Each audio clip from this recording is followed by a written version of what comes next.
YouTubers, family, and friends, here at the lobby of the ACE Hospital. We checked out. We're just waiting on our cab ride now to the port. I got myself a pair of crutches. They were pretty good. I haven't used those since my 20s when I had my last surgery on this foot. But it's a nice lobby.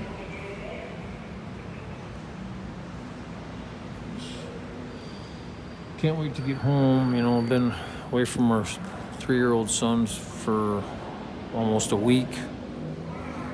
So it'd be good to get home. But we got a long night on the ferry. It's 9 p.m. to 6 a.m.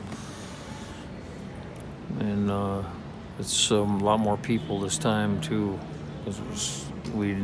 On our bunk beds we had to get a top bunk because all the bottom bunks were taken already. So it's just a bunch of waiting and traveling at this point. But otherwise it was, we came here, we got to accomplish what we wanted to accomplish. We had enough money to do it. Actually, the final bill was, $2,200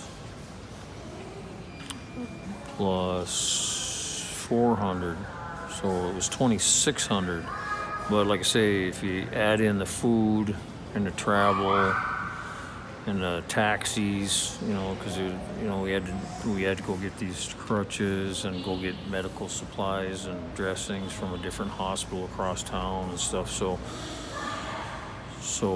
I would say altogether, it's pushing that $2,900 that I had in my last video. So everything together: food, transportation, taxis, everything, all the medical costs, all the dressing, all the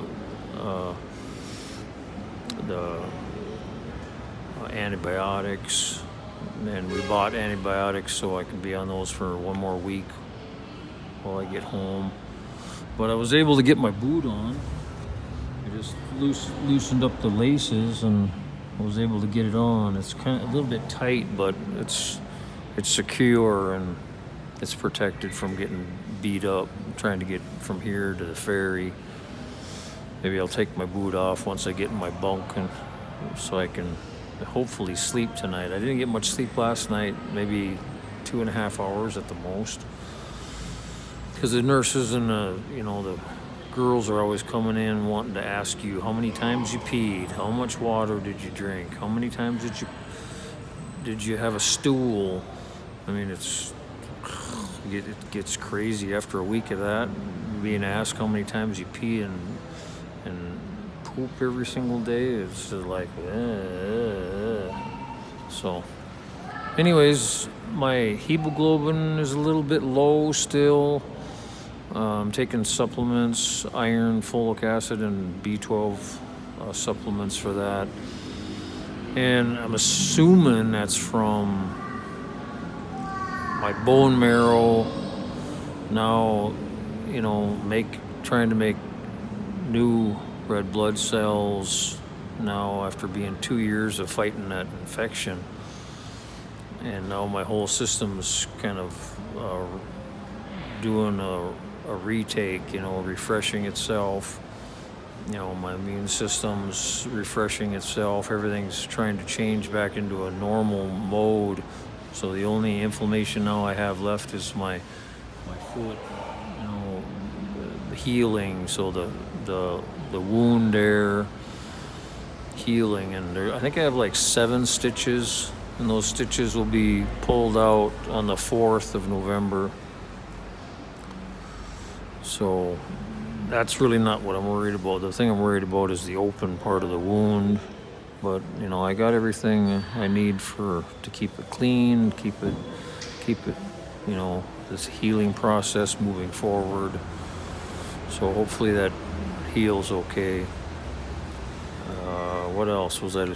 I was low on my HDL, which is supposed to be your good cholesterol. I'm low on that. And that also has to do with my red blood cell count being low and hemoglobin being low, which is oxygen is. And I mean, I've been laying around for weeks, right? You know, nursing this thing and arranging to come to the hospital, and then in the hospital, and, you know, being down for a week. So once I start getting a little exercise, moving around more, that'll all help, and that'll all start to come back. You know, hopefully with these, also with the supplements I'm taking. And, you know, while I've been gone, I haven't been taking or even getting any sunshine.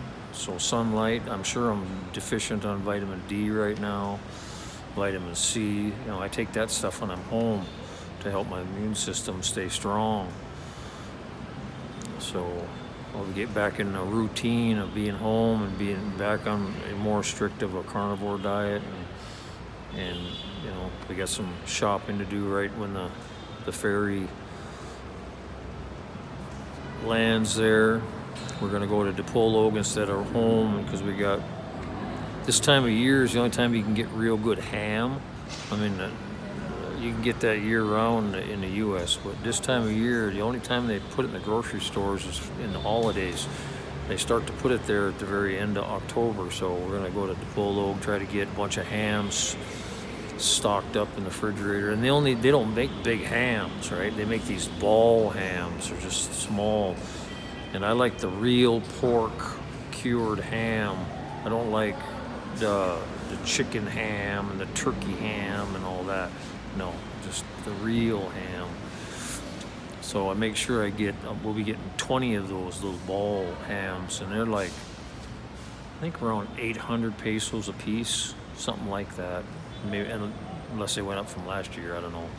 It's a good high quality ham, and each one, you know, it lasts like 3 days, 2 to 3 days of breakfasts, because we all eat meat so much now. You know, I'm converting the boys over to the carnivore diet, and I'm on a carnivore diet, and Lilibeth likes the ham too, so we eat one ham every month, at least one ham. I'd like to have enough to eat 2 hams every month, but I don't know, the budget's tight right now, and to pay off, you know, to get my medical savings back up to where it was, I gotta come up with you know, like $2,200, and so I can save $800 a month out of my current budget to build that back up. So 3-4 months from now, I should be able to build that back up to where it was. So that's about it for now. Just giving you an update. Just kind of waiting here for our van. We're getting a van taxi, because we got luggage and this stuff. So y'all take care. Love you guys. God bless. Bye-bye.